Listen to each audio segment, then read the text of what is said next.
श्रेय मुक्ति दाता बता दे।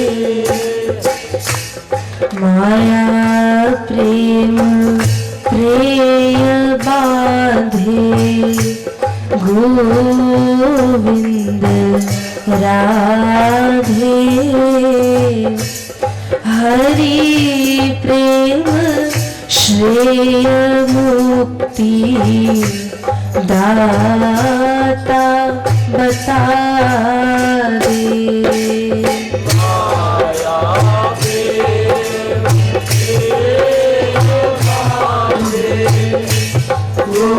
गोविंद राधे। हरि प्रेम श्रेय मुक्ति दाता बता दे। पिछले प्रवचन में आप लोगों को बताया गया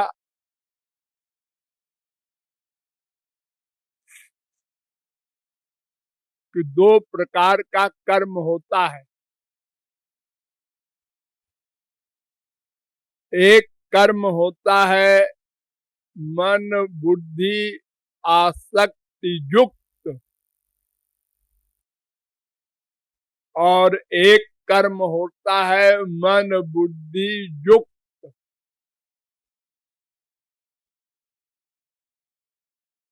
मन बुद्धि युक्त कर्म जो है वो तो एक्टिंग है।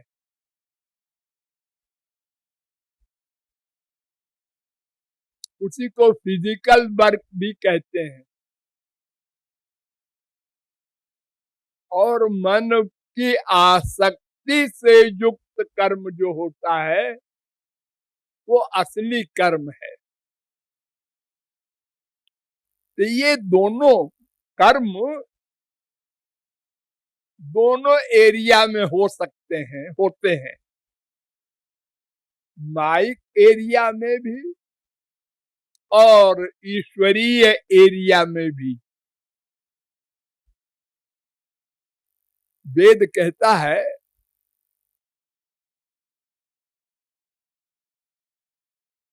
अन्य श्रेयोन्य दूतैव प्रेयसयोः श्रेय आददानस्य साधु भवत् हीयतेऽर्थात् य उ प्रेयो वृणीते। दो लक्ष्य होते हैं, एक का नाम श्रेय, एक का नाम प्रेय। भगवान की ओर ले जाने वाले लक्ष्य को श्रेय कहते हैं।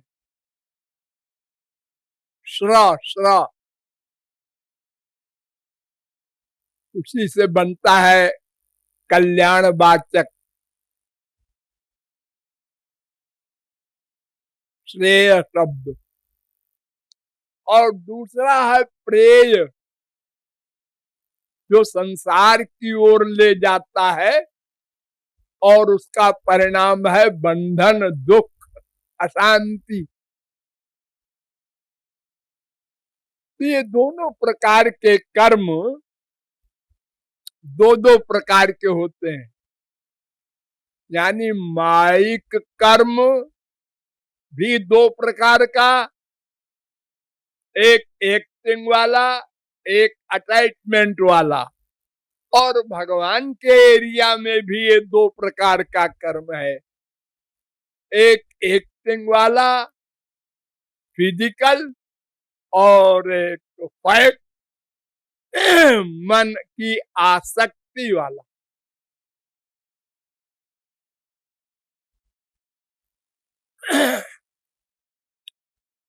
तो फिजिकल वर्क तो निरर्थक है, उसको छोड़ो। संसार में कुछ इंपॉर्टेंस है, भगवान के यहाँ जीरो।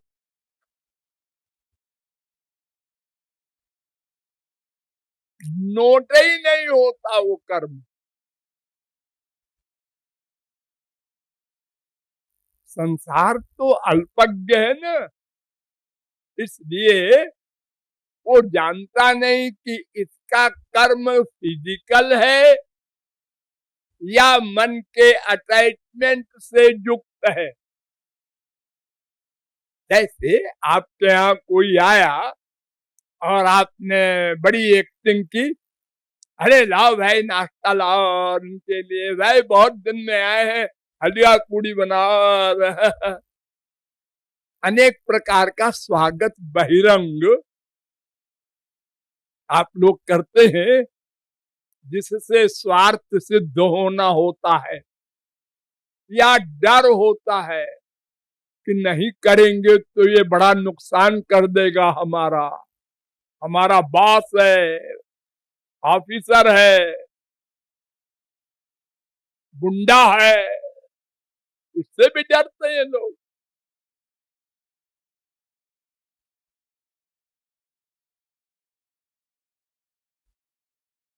लेकिन भगवान के यहाँ तो जीरो है, बिल्कुल सोचने ही मत कि भगवान बेवकूफ बन जाएगा। वो तो भीतर बैठा है। जब हम कोई कर्म करने का पहले प्लान बनाते हैं, पहले प्लान बनता है ना मन से, बाद में कर्म होता है, सोचना जिसे आप कहते हैं। एक सुराही बनना है, सुराही कैसे बनेगी? ज्ञान जन्या भवेद इच्छा, इच्छा जन्या भवेद कृति, कृति जन्या भवेद चेष्टा, चेष्टा जन्या क्रियोच्यते। पहले सोचा सुराही बनाना है, ये मन से सोचा। सुराही कैसे बनेगी?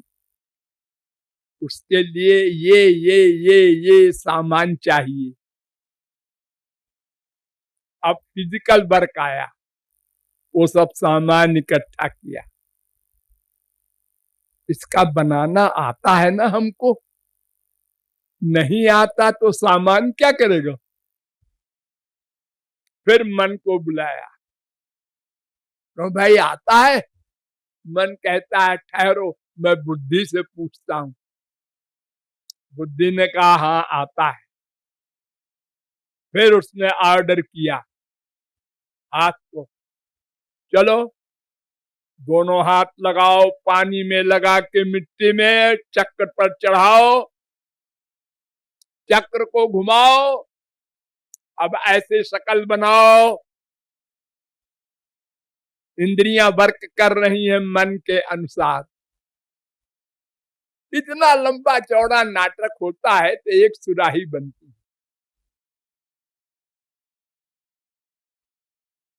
वो भी 4 दिन के लिए टूट गई, जरा ठोकर लगी। और इतना बड़ा संसार भगवान ने बनाया बिना सामान के। अरे पहले कुछ नहीं था, कुछ नहीं, कुछ नहीं माने कुछ नहीं, नथिंग। तस्माद्वाये तस्मादात्मन आकाश संभूत, आकाशाद वायु, वायोरग्नि, अग्नि आपः, अद्भ्या पृथ्वी, पृथिव्या औषधया। ये सब क्रम है।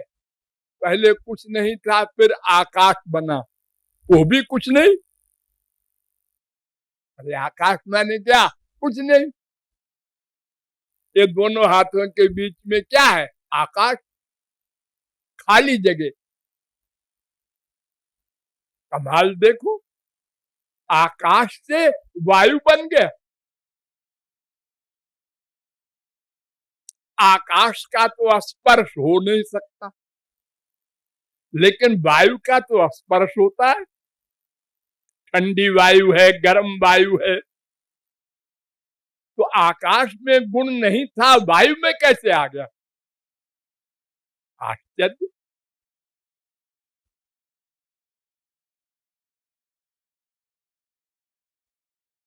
फिर वायु से आग बन गई, है आग। आग में तो प्रकाश होता है, वायु में कहाँ प्रकाश होता है?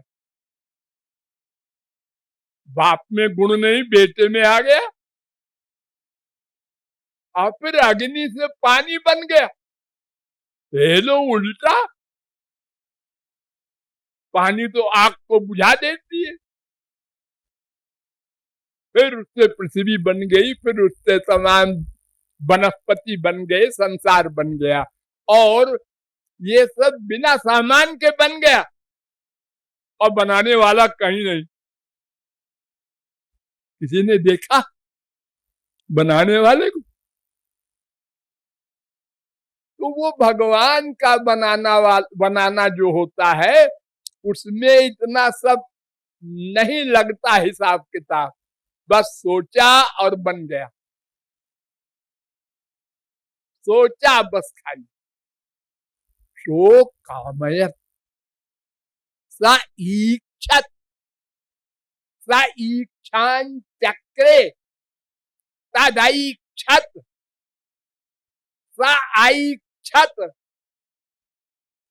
ये तमाम वेद मंत्र कह रहे हैं कि उसने सोचा और बन गया। और इसकी रक्षा और इसका संचालन वो भी हो रहा है, और वो कहीं दिखता नहीं करने वाला। ऐसे एक दिन प्रलय हो जाएगा, पृथ्वी जल में मिलेगी, जल फिर अग्नि में, अग्नि वायु में, वायु आकाश में, आकाश भगवान में, फिर भी कोई नहीं दिख रहा है। लेकिन हम लोग जो कर्म करते हैं उसमें पहले सोचते हैं, फिर सामान, फिर उसकी नॉलेज होनी चाहिए, फिर क्रिया, फिर सामान बनता है। तो जब हम सोचते हैं तो वही नोट हो जाता है, भगवान नोट कर लेते हैं। इसका मर्डर करना है, नोट हो गया। तो हमने किया कहाँ मर्डर? सोचा ना। हाँ, ये सोचना भी कर्म है भगवान के एरिया में, संसार में नहीं, क्योंकि संसार तो अल्पज्ञ है, उसे क्या पता हमने सोचा। लेकिन भगवान तो अंदर बैठा है ना। वाह सुपर्णा सयुजा सखाया समानम वृक्षम परिखत बजाते। श्वेताश्वतरोपनिषद 4:6। अंदर बैठकर सदा साथ रहता है। 1/100 सेकंड को भी आप अकेले नहीं रह सकते। आप मानव देह पाए हुए हैं, पाप कर्म किया, कुत्ते बने, वहां भी वो साथ रहेगा। मच्छर बने, वहां भी वो साथ रहेगा। ऐसा बाप कभी साथ न छोड़े, ऐसा हितैषी कौन हो सकता है विश्व में? 1 सेकंड को साथ न छोड़े। कौन स्त्री, कौन पति, कौन बाप, कौन बेटा ऐसा है? 24 घंटे भी नहीं कोई ऐसा कर सकता।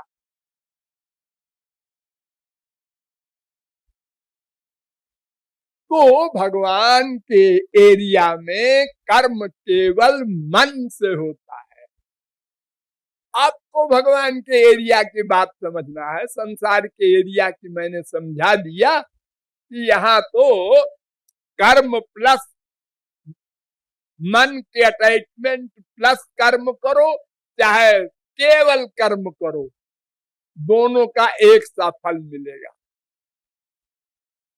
जैसे मैंने बताया था ना कि स्त्री, बेटी, बेटा, माँ खाना बना दे, चाहे नौकरानी बनावे, खाने का जायका वही है, आपको खाने से मतलब। अगर किसी ने बता दिया कि आपकी मम्मी ने खाना बनाया है, अच्छा अच्छा अच्छा,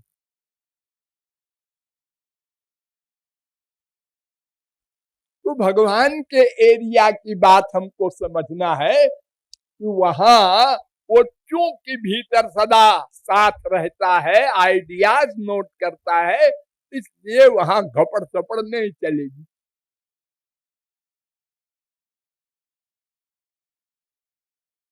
मन का ही कर्म कर्म कहलाता है।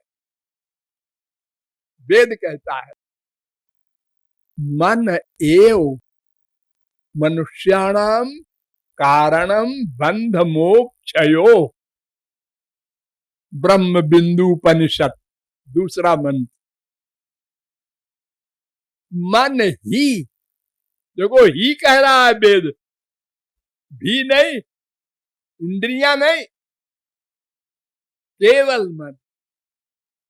बंधन या मोक्ष, यानी संसार में प्यार या भगवान में प्यार।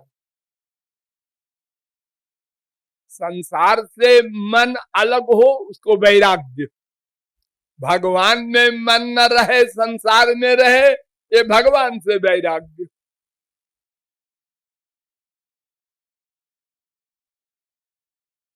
ये वैराग्य जो है ये दो प्रकार का होता है, ये भी समझ लो। एक वैराग्य कहते हैं उसको जो राग ना हो, बी माने रहित संस्कृत में, विगतो रागा विरागा, राग न हो। तो राग माने क्या होता है? राग माने लगाव। लगाव माने क्या होता है? लगाव दो प्रकार का होता है, एक अनुकूल, एक प्रतिकूल। अनुकूल माने मुआफिक, ये मेरा है, ये मेरा है, ये मेरा बाप है, मेरी माँ है, मेरा बेटा है, मेरा पति है, ये मेरा मकान है, ये मेरा शरीर है। इसी को आप लोग प्यार कहते हैं, ममता कहते हैं। और दूसरा राग होता है, ये हमारा दुश्मन है, इसको मारेंगे, इसका नुकसान करेंगे, इसको द्वेष कहते हैं। लेकिन ये भी राग है। क्यों? इसलिए कि मन में जैसे वो अनुकूल वाला आता है और मन को उसी रंग में रंग देता है। खूब प्यार हो माँ से, बाप से, भाई से, बीबी से, तो वो मन में समा जाएगा। हर समय जहां देखोगे वही दिखाई पड़ेगा। तो खूब प्यार होता है तब। ऐसे ही दुश्मनी जब खूब होती है तो वो दुश्मन भी सब जगह दिखता है।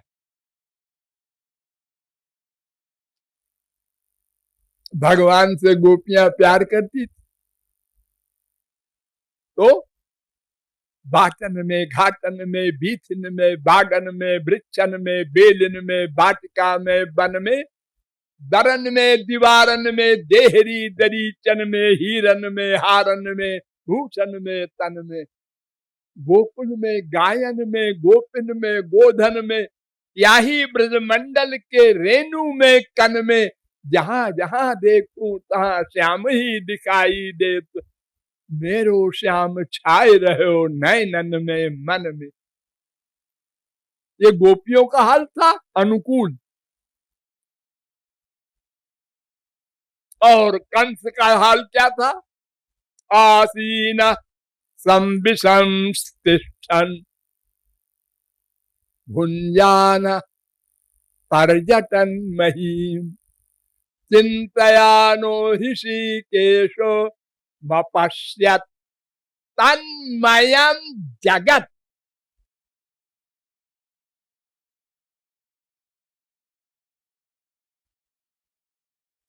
10-2-24 सारा संसार तन्मय देखा उसने, श्री कृष्णमय भोजन कर रहा है, इसमें भी आके बैठ गया, थाली फेंक दिया।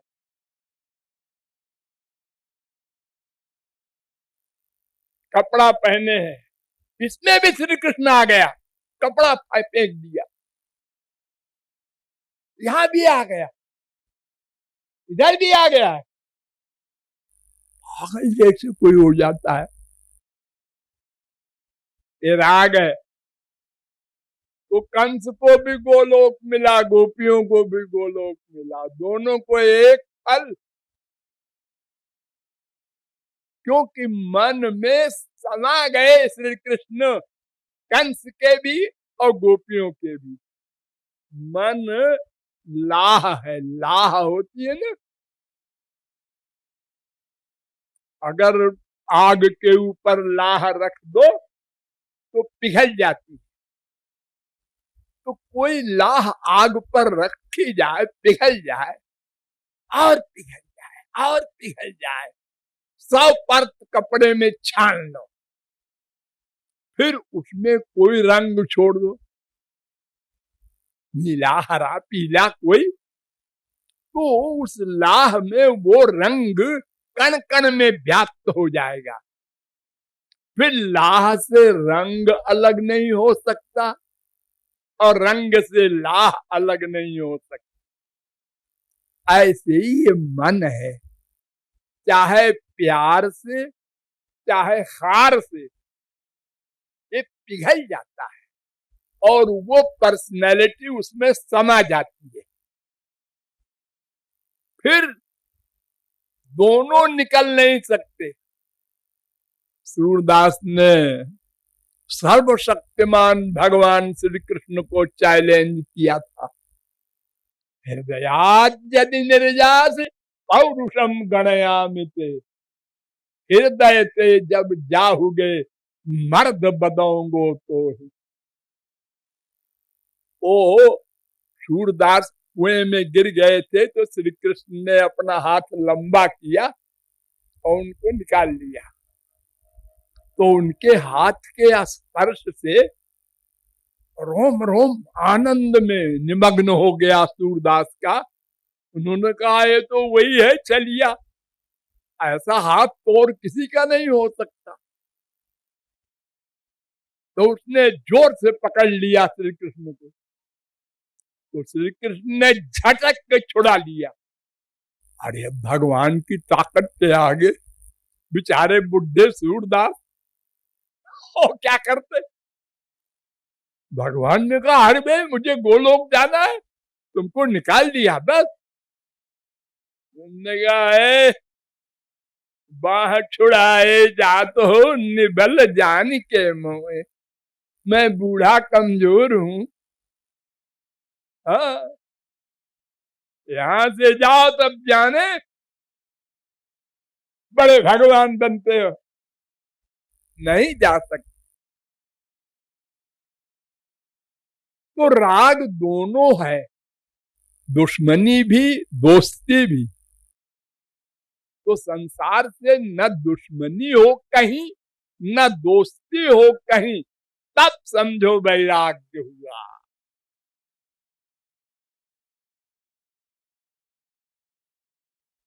यानी मन खाली होना चाहिए, उसमें कोई आवे न सीधे रास्ते से आवे न उल्टे, न प्यार से न खार से, मन खाली है।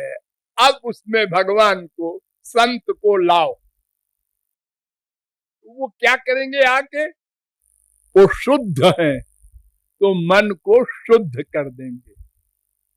अभी तक मन गंदा था ना तमाम जन्मों के पापों से,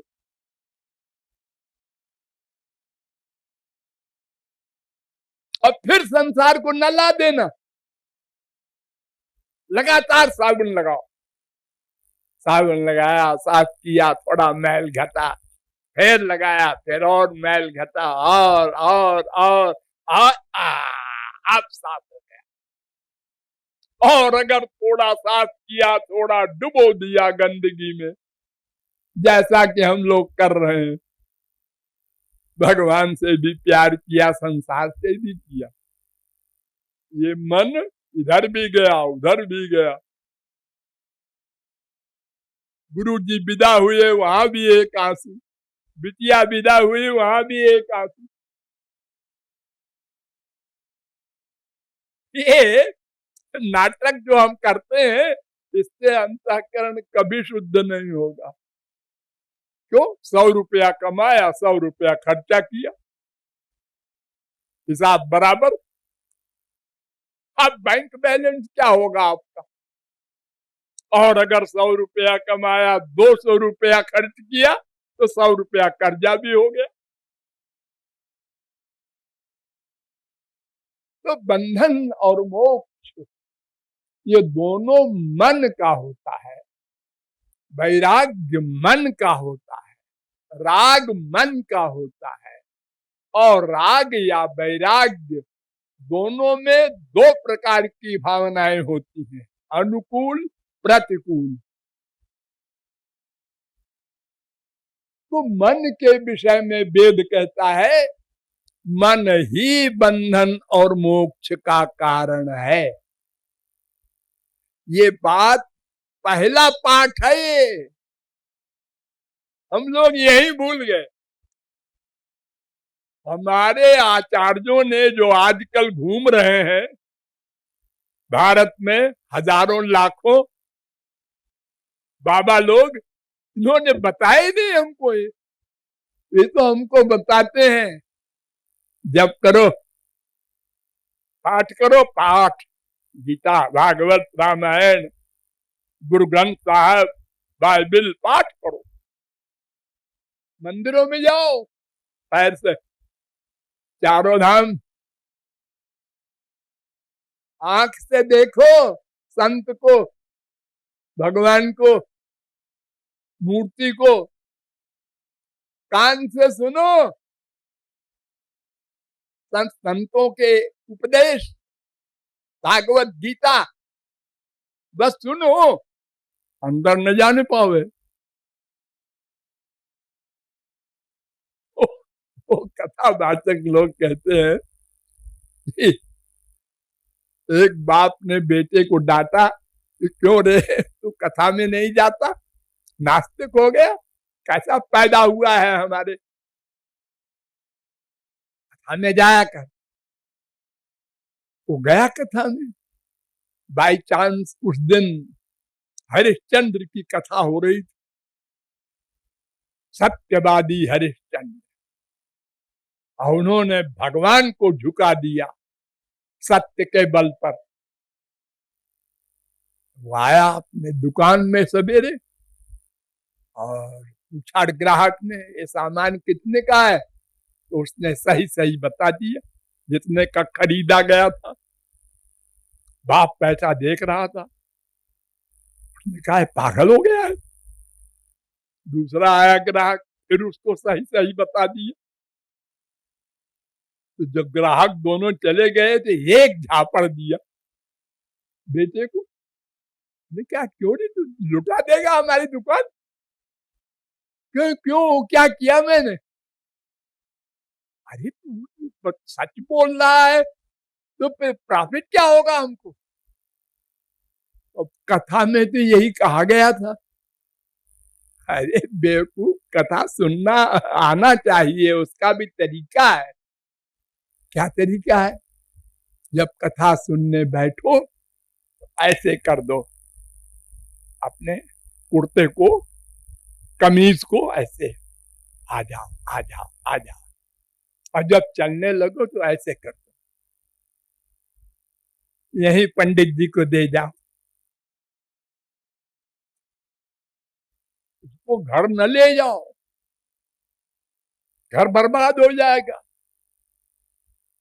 हाँ, पंडित जी तो ऐसी बातें करेंगे, माँ से, बाप से, बेटे से, बीवी से, किसी से प्यार न करो, ये लिखा है, ये तो संसार नष्ट हो जाएगा हमारा।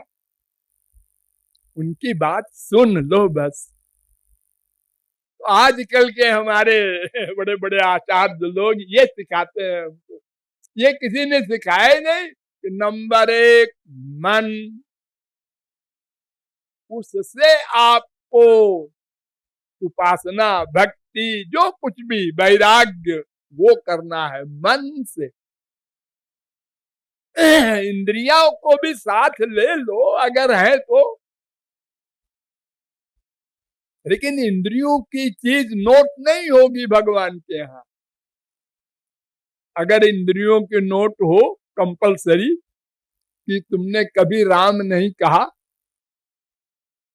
तुमको गोलोक नहीं मिलेगा, साकेत लोक नहीं मिलेगा। अरे हमने प्यार तो किया, तो रसना से क्यों नहीं कहा? ऐसा नहीं है। नहीं गूंगा कहेगा कि भाई हमको तो फ्री में भगवत प्राप्ति कराई जाए, हम तो गूंगे, हम कैसे कहें राम से हम? अंधा कहेगा हमारे तो आंख नहीं, पंगुला कहेगा हमारे तो पैर नहीं है, हम मंदिर कैसे जाए? भगवान कहते हैं इंद्रियों की हम भक्ति न चाहते हैं न नोट करते हैं। तुम्हारे पास मन है? हाँ, मन तो सबके पास है, जब तक जिंदा है मन तो है, बस उसी को मुझ में लगा दो। ये पहला पाठ है, इस पर हमको सदा ध्यान देना चाहिए। चाहे कीर्तन करो, भजन करो, पूजन करो, पाठ करो, कुछ करो, पहले मन को लाओ,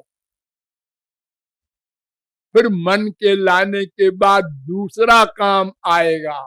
वो क्या, फिर बताएंगे।